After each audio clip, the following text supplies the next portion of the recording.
Assalamualaikum warahmatullahi wabarakatuh. Selamat pagi, siang, sore, Mas, Mbak Asisten Laboratorium, dan teman-teman. Sebelumnya, perkenalkan nama saya Muhammad Amirul Afif dengan NIM G00247171 dari kelompok A3, kelompok kami diampu oleh Mas Komang. Pada video kali ini saya akan membuat video tentang laporan praktikum berdasarkan praktikum yang sudah saya lakukan.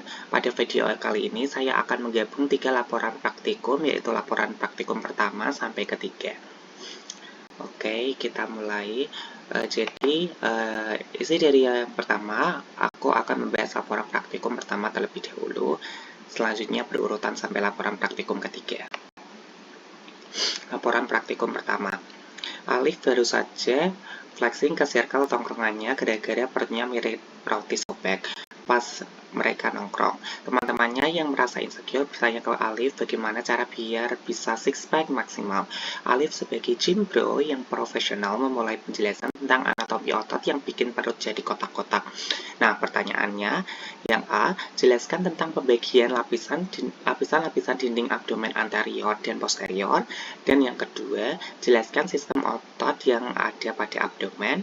Kemudian pertanyaan ketiga yaitu jelaskan struktur penggantung yang menjaga organ pencernaan. Jadi, di abdomen itu ada lapisan anterior dan posterior. Nah, yang di anterior, khususnya di anterolateral, itu tuh terdapat dari luar itu terdapat kulit yang saya tunjuk, kemudian ada fascia superficialis, kemudian ada fascia scarpa, fascia superficialis menjadi fascia camper dan fascia scarpa. Kemudian ada fascia profunda, kemudian ada musculus et aponeurosis atau otot-otot pada anterolateral. Itu ada musculus obliquus externus, musculus obliquus internus, musculus transversus abdominis, musculus rectus abdominis, musculus pyramidalis abdominis. Kemudian setelah musculus, jadi dia itu di bawah musculus ada fascia transversalis. Kemudian di bawah fascia transversalis ada fascia extraperitonealis atau jaringan lemak. Kemudian ada peritoneum parietal. Kemudian kita akan membahas satu persatu. Yang pertama ada kulit. Jadi kulit itu yang paling luar dari lapisan abdomen. Jadi kulit melekat pada struktur yang terletak di bawahnya dengan longgar kecuali pada umbilikus. Kemudian ada yang namanya fascia superficialis. Fascia superficialis itu jadi setelah kulit. Nah, fascia superficialis itu memiliki lapisan berbeda antara lapisan di atas umbilikus dan di bawah umbilikus. Di superior umbilikus, fascia superficialis hanya terdiri dari jaringan subkutan yang tetap konsisten dengan lapisannya. Namun, di inferior dari umbilikus, pada bagian terdalam dari jaringan subkutan diperkuat oleh banyak serat elastis dan juga kolagen. Nah, fascia superficialis memiliki dua lapisan, yaitu ada fascia camper dan juga fascia scarpa. Jadi, fascia camper itu ketebalannya bervariasi dan merupakan situs penyimpanan lemak. Kemudian ada fascia scarpa, merupakan lapisan membranosa tipis dengan berisi sedikit atau tanpa lemak. Kemudian pada pria, fascia ini membentuk lapisan fascia khusus berisi sabut-sabut otot polos yang disebut dengan fascia dartos. Pada wanita disebut komponen labium majus pudendum. Kemudian fascia superficialis, ini khususnya pada laki-laki, itu dia akan meluas ke superficial scrotum menjadi fascia dartos, kemudian dari scrotum dapat menelusuri ke belakang menjadi fascia coles, kemudian fascia scarpa di inferior berlanjut ke daerah paha atau femur, fascia menjadi fascia lata. Kemudian setelah fascia superficialis, kita mempunyai fascia profunda. Jadi dia yang membatasi musculi et aponeurosis. Jadi fascia profunda ini, lapisan ini tampak jelas kecuali lapisan di sebelah dalam musculus transversus abdominis yang berkembang lebih baik. Kemudian ada musculi ataponeurosis yang sudah saya jelaskan tadi, ada musculus obliquus externus et internus abdominis, musculus transversus abdominis, musculus rectus abdominis, dan musculus pyramidalis abdominis. Ini ya gambarnya. Ini ada obliquus externus, obliquus internus, kemudian ada transversus, kemudian di sini ada rectus abdominis, kemudian ada pyramidalis. Kemudian di bawahnya musculi ataponeurosis ada fascia transversalis, merupakan lapisan berkelanjutan dari fascia profundus yang memagari cavitas abdominalis dan berlanjut ke dalam cavitas pelvis. Kemudian setelah fascia transversalis itu ada fascia extraperitonealis. Jadi fascia ini tuh berisi jaringan lemak. Jadi ke arah anterior disebut preperitoneal, ke arah posterior disebut retroperitoneal. Kemudian ada peritoneum parietal. Nah, peritoneum dibagi menjadi dua, yaitu parietal dan visceral. Kemudian ada cavum peritonei, cavum berarti pintu. Jadi dia cavum, ada cavum peritonei mayor, yang ini. Kemudian ada cavum peritonei minor, yang ini. Kemudian ada foramen epiploica Winslowi. Kemudian tadi sudah anterolateral, sekarang kita masuk ke posterior. Itu jadi ada kulit, fascia superficialis dorsi, musculus yang dibagi menjadi beberapa lapisan. Lapisan pertama ada musculus latissimus dorsi, lapisan kedua ada musculus obliquus externus abdominis, musculus erector spinae, musculus longissimus dorsi, dan musculus serratus posterior inferior. Kemudian lapisan ketiga ada musculus multidifus, musculus interspinalis, dan musculus obliquus internus abdominis. Kemudian lapisan keempat terdapat musculus quadratus lumborum, musculus iliopsoas, musculus transversus abdominis. Kemudian setelah muskuli ada fascia extraperitonealis dan kemudian ada peritoneum parietal. Oke, kita masuk ke dalam soal kedua, yaitu jelaskan sistem otot yang ada di abdomen. Sebenarnya sistem otot tadi sudah terjawab di pertanyaan pertama. Tapi ada yang namanya vagina musculi recti. Nah, apa itu? Vagina musculi recti itu suatu lembaran yang membentuk membungkus ventricle muscle. Terbentuk oleh aponeurosis dari 3 horizontal muscle.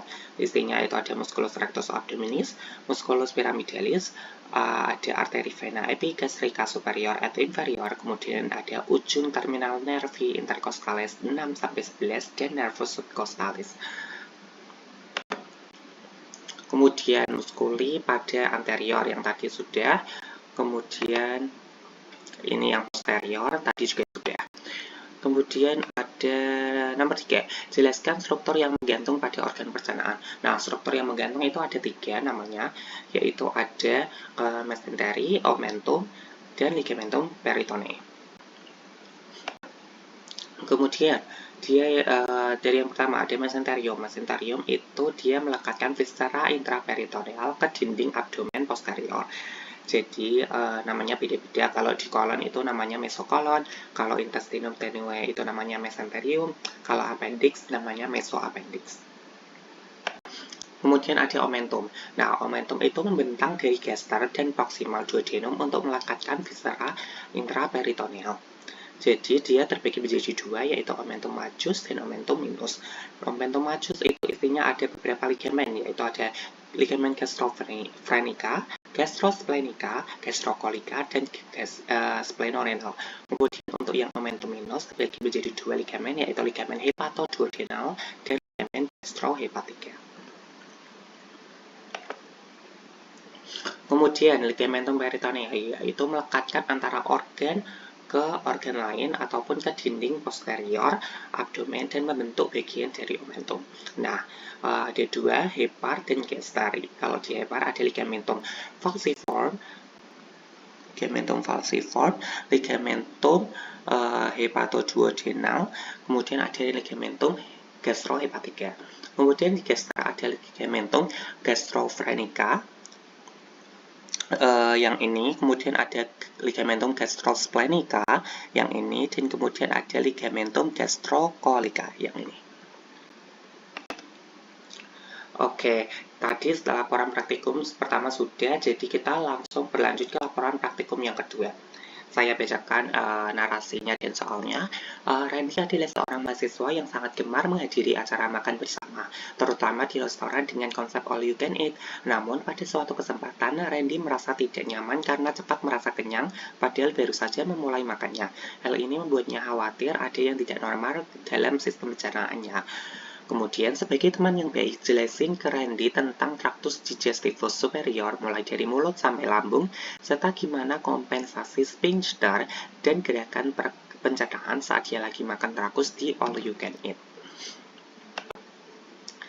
Jadi, disuruh menjelaskan dari traktus digestivus superior dari mulut sampai lambung. Yang pertama, kita mempunyai cavitas oris atau yang disebut dengan mulut. Nah, cavitas oris ini ada beberapa bagian, jadi dibagi menjadi dua bagian oleh arcus dentalis, superior et inferior, serta processus alveolaris maxilla et mandibula. Kemudian ada yang namanya vestibulum oris dan cavitas oris propria.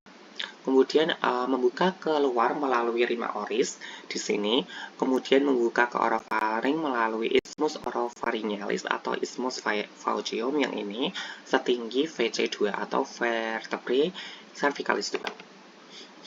Kemudian ini adalah bagian-bagian dari cavitas oris, ada labium superior, ada gingiva atau gusti, palatum durum, langit-langit, kemudian ada palatum mole yang langit bagian belakang, kemudian ada uvula palatina, isthmus phaeocium, tonsilla palatina, ada dentales molares, dentales bla bla bla bla, kemudian ada lingua.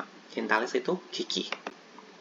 Kemudian di palatum durum itu ada bagian-bagian 2/3 anterior itu ada yang namanya processus palatinus osis maxillaris, sepertiga posteriornya itu ada lamina horizontalis osis palatini. Kemudian di palatum mole itu terdapat 5 musculus, yaitu ada musculus tensor et levator veli palatini, kemudian ada musculus palatopharyngeus, musculus ovulae, dan musculus palatoglossus. Kemudian neurovaskularisasi. Jadi di foramen di mulut ada foramen palatina mayor dan foramen palatina minor. Nah, di palatina mayor itu dilalui oleh AVN palatina mayor, kalau di palatina minor AVN palatina minor sesuai namanya. Kemudian ada fossa incisivum dilewati oleh arteri palatina mayor dan nervus nasopalatinus. Kemudian kita masuk ke lingue atau lidah. Nah, di sini ada bagian-bagiannya, ada papila, ada 4, kemudian ada tonsil yang akan saya jelaskan pada slide berikutnya. Kemudian ada glandula salivariae. Jadi ada kelenjar di dalam mulut atau lidah. Itu ada glandula parotidea, glandula submanibularis, dan glandula sublingualis. Sebenarnya yang glandula ini dia termasuk ke dalam histologi, tapi saya masukkan saja. Kemudian ada neurovaskularisasinya lidah. Ada vaskularisasi terlebih dahulu, ada arteri, itu oleh arteri lingualis, kemudian ada ramus tonsillaris, arteri facialis, kemudian ada arteri pharyngeus ascendens, kemudian venanya ada vena lingualis dorsalis, dan vena profunda lingualis. Kemudian dentes atau gigi. Nah, dentes atau gigi itu dibagi menjadi 4. Ada dentes incisivi, yaitu gigi seri, yang ini. Kemudian ada dentes canicus atau gigi taring, yang ini. Kemudian ada dentes premolar atau adanya pada dentes permanentes saja, yang ini. Kemudian ada dentes molar, yaitu gigi geraham. Kemudian kita masuk ke dalam orofaring. Orofaring itu faring dibagi menjadi 3, yaitu nasofaring, orofaring, dan laryngofaring. Orofaring membentang setinggi vertebrae cervicalis 2 sampai 3. Kemudian orofaring berhubungan dengan cavitas oris melalui isthmus phaeocium. Kemudian ada yang namanya annulus wildeyer, yaitu kayak tonsil-tonsil gitu. Nah, di kranial itu ada tonsilla pharyngealis atau bagian atas atau adenoidea. Kemudian ada lateral, sampingnya itu ada tonsilla palatina, dan caudal ada tonsilla lingualis. Kemudian ada tonsilla tubal di atas lateral dan di bawah yang atas itu. Kemudian kita masuk ke dalam esofagus. Nah, esofagus terbagi menjadi 3 parts, yaitu ada pars cervicalis tinggi VT6 sampai VT1, esofagus thoracalis VT1 sampai VT10, dan abdominalis yang membentang dari VT10 sampai VT11. Letaknya itu di posterior dari trakea. Kemudian esofagus. Esofagus itu memiliki penyempitan. Bagian penyempitan itu namanya angustia. Nah, ada 3 penyempitan di sini, yaitu ada angustia superior VC6. Kemudian dia itu di dalam penyempitan tersebut terdapat bangunan yang namanya musculus cricopharyngeus dan cartilago cricoidea. Kemudian yang angustia media itu setinggi VTH 4 atau 5, tempat dari arcus aorta dan bronchus primarius dexter menyilang. Kemudian ada angustia subinferior setinggi VTH 10 itu saat melalui hiatus esophagus. Kemudian kita memasuki neurovascularisasi dari esophagus. Nah, jadi sepertiga superior itu dia di arterinya yang melewati itu adalah ramus esophagealis, arteri thyroidea inferior, sepertiga media itu aorta descendens thoracica, arteria bronchialis dexter et sinister, kemudian di sepertiga inferior ada arteri gastrica sinistra. Kemudian untuk yang vena, itu yang sepertiga superior, terdapat vena thyroidea inferior, sepertiga media vena azygos, dan sepertiga inferior yaitu vena gastrica sinistra. Kemudian ada yang namanya plexus, ini inervasi. Jadi ada plexus esophagealis. Nah, inervasi parasimpatisnya itu dilakukan oleh nervus vagus dan simpatisnya oleh nervus splanchnicus majus. Kemudian kita memasuki gester. Gester itu dia dilekati yang tadi di laporan praktikum pertama sudah dijelaskan tentang omentum. Jadi di omentum di gester ada omentum minus yang itu dilekati oleh ligamentum hepatoduodenal dan ligamentum gastrohepaticum. Kemudian untuk omentum majus itu ada gastrokolika, gastrofrenica, gastrorenal, dan gastrosplenorenal. Kemudian ini adalah neurovascularisasi dari esophagus. Yang ini venanya ada vena gastrica sinistra, vena gastrica destra, kemudian vena gastromentalis sinistra, vena gastromentalis dextra, kemudian ada venae gastrica brevis. Nah, inovasi dari gester sendiri itu ada parasimpatis dilakukan oleh nervus vagus, simpatis dilakukan oleh nervus splanchnicus majus. Kemudian ada musculus sphincter pyloricus mendapat impuls inhibisi relaksasi dari nervus vagus. Nah, lanjut ke soal berikutnya, itu apa sih kombinasi sphincter dan gerakan lambung ketika tadi orang tersebut memakan terlalu cepat atau rakus. Jadi respon lambung itu responnya ada respon cepat kenyang. Ketika makan dalam jumlah besar dengan cepat, lambung meregang lebih dari biasanya. Lambung memiliki reseptor yang mengirimkan sinyal ke otak melalui saraf vagus untuk memberitahu bahwa sudah cukup. Itulah kenapa kamu cepat merasa kenyang. Kemudian ada sphincter esofagus bawah. Jadi jika makan terlalu banyak atau terlalu cepat, tekanan dalam lambung meningkat. Hal ini bisa memengaruhi fungsi sphincter, menyebabkan reflux atau asam lambung naik. Kemudian gerakan peristaltis sendiri, itu gerakan lambung menjadi lebih kuat untuk mencoba memproses makanan dalam jumlah besar. Tetapi ini juga membuat tubuh bekerja keras, kadang memicu rasa tidak nyaman. Kemudian ada efek lanjutan. Makan secara berlebihan dapat menyebabkan distensi lambung atau peregangan secara berlebihan. Jadi, selain itu pencernaan menjadi kurang efisien karena lambung kewalahan dengan jumlah makanan. Oh ya, jadi kita harus makan secara perlahan dan berhenti sebelum kenyang ya. Kemudian ada laporan praktikum ketiga. Jadi laporan praktikum kedua tadi sudah, kita masuki laporan praktikum ketiga. Jadi saya akan membacakan narasi dan soalnya terlebih dahulu. Andri, seorang mahasiswa tingkat akhir, merasa tidak nyaman setelah mengonsumsi makanan cepat saji selama sebulan penuh karena kesibukan menyelesaikan skripsi. Ia sering mengalami perut kembung, rasa tidak nyaman di bagian bawah perut, dan gangguan buang air besar. Dalam obrolan ringan di kampus, Andri mengeluh kepada Ande. Sebagai teman yang baik, jelaskan kepada Andri tentang traktus digestivus inferior. Kemudian, soalnya jelaskan tentang perbedaan jejunum dan ileum, jelaskan struktur bangunan di kolon, jelaskan struktur anatomi yang berhubungan dengan pengeluaran feses.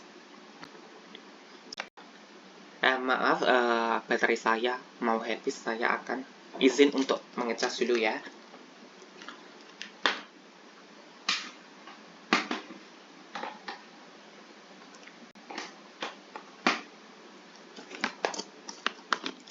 Oke. Yang pertama tadi tentang perbedaan jejunum dan ileum. Ini gambaran saja, saya akan menjelaskan tentang perbedaannya di tabel selanjutnya. Jadi jejunum dan ileum. Seperti yang dikatakan pada kolom pertama, jejunum is the middle part of the small intestine, which is located between duodenum and ileum. Jadi jejunum itu terletak di tengah antara duodenum dan ileum. Kemudian kalau yang ileum is the final part of the small intestine, which is located between jejunum and cecum. Jadi dia ileum itu terletak antara jejunum dan cecum. Kemudian perbedaan yang kedua, the suspensory muscle indicates the beginning. Jadi muscle suspensory itu menandakan awal. Kemudian kalau yang ileum, the exact beginning cannot be identified. Jadi di ileum itu awalnya tidak bisa diidentifikasi. Kemudian untuk ukurannya, jejunum itu sedikit lebih besar. Kalau yang ileum, ukurannya sekitar 2 cm dalam lebar. Kemudian ukuran selanjutnya shorter than the ileum. Jadi ukurannya itu lebih pendek dari ileum. Kalau yang ileum itu lebih panjang. Kemudian ada the folds are thicker, 2-3 mm. Jadi lipatannya itu lebih tebal, yaitu sekitar 2-3 mm. Kemudian kalau yang ini lebih tipis. Kemudian untuk jumlah lipatannya, kalau di jejunum lebih banyak, kalau di ileum lebih sedikit. Kemudian untuk yang selanjutnya ada, dia itu untuk mengabsorpsi karbohidrat dan protein yang sudah fully digested atau yang sudah dicerna secara sempurna. Kemudian ada kalau yang ileum, absorb the non-absorbed particle from the jejunum. Jadi dia mengabsorpsi apa yang belum diabsorpsi oleh jejunum. Jadi kayak mengabsorpsi lagi untuk memastikan apakah ada yang perlu diabsorpsi lagi. Kemudian ada kalau yang di jejunum, consists of less mucus associated lymph tissue. Kemudian jadi dia mengandung mukosa yang berasosiasi dengan jaringan ikat seri limfa, itu lebih sedikit. Kalau yang ileum lebih banyak, begitu. Kemudian ada vaskularisasi dari jejunum dan ileum. Kalau arterinya itu ada arteria jejunalis et arteria ileales dalam arteria intestinalis, cabang dari arteri mesenterica superior. Kemudian ada arteria ileokolika untuk vaskularisasi bagian bawah ileum.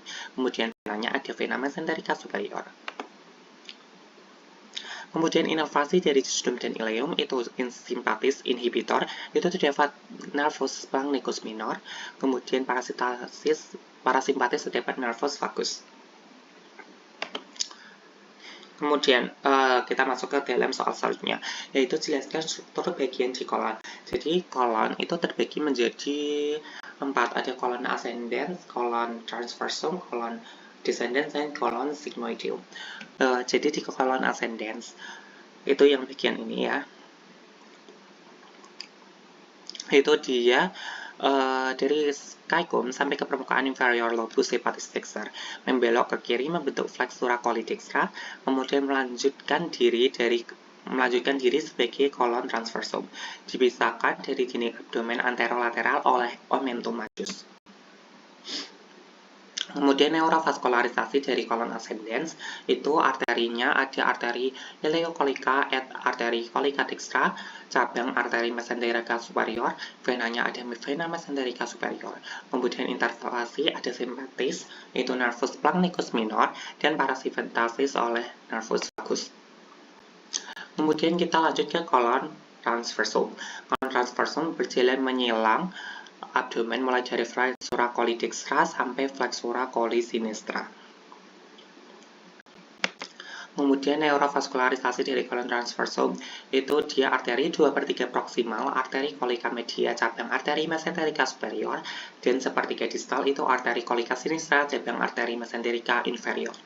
Kemudian vena ada mengikuti arteri yang sesuai dengan bermuara ke vena mesenterica superior dan vena mesenterica inferior.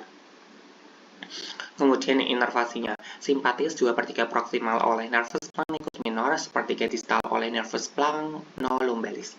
Kemudian untuk parasimpatis 2/3 proksimal oleh nervus vagus, 1/3 distal oleh nervus splanchnici pelvici.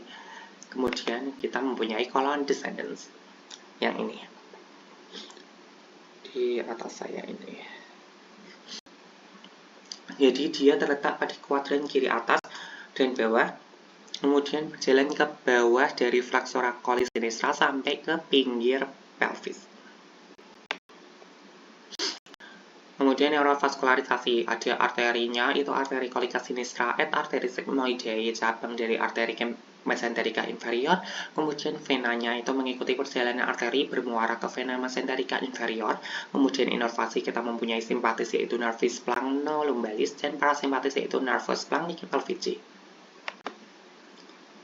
Kemudian kita masuk ke kolon terakhir yaitu kolon sigmoideum ya, yang ini. Jadi dia penggantungnya itu mesokolon sigmoideum, kemudian melanjutkan diri ke rectum.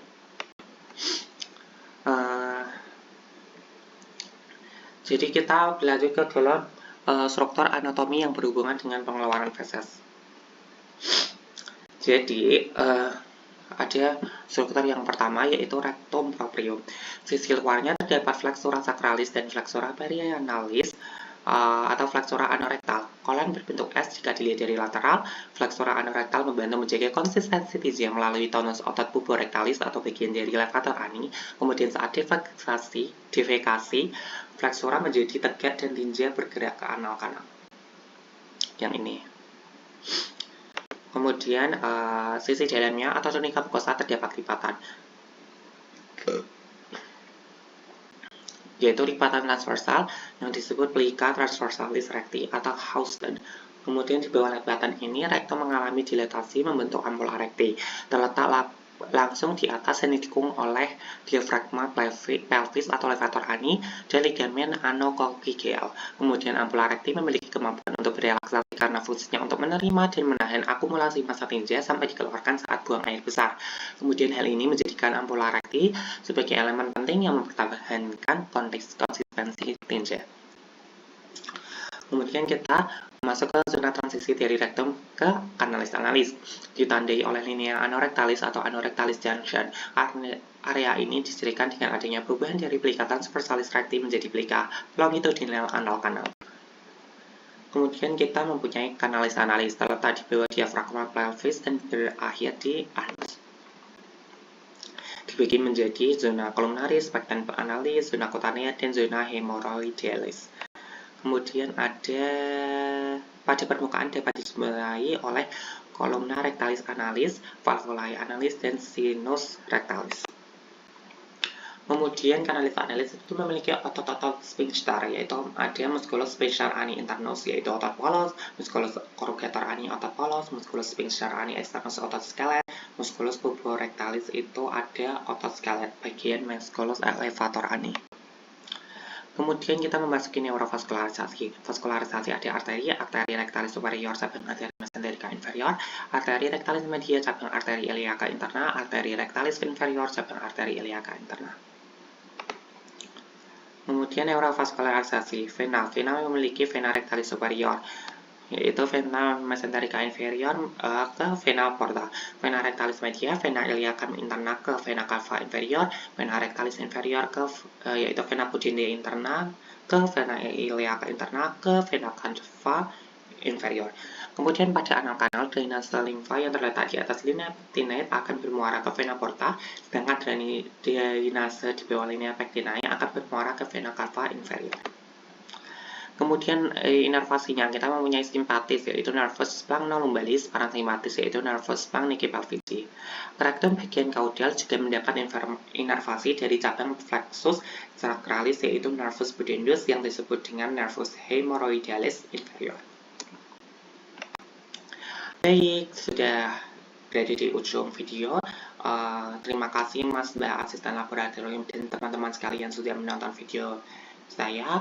Saya mohon maaf apabila di laporan praktikum ini ada kesalahan ucapan atau kesalahan dalam pembuatan PowerPoint. Saya mohon maaf. Terima kasih dan wassalamualaikum warahmatullahi wabarakatuh.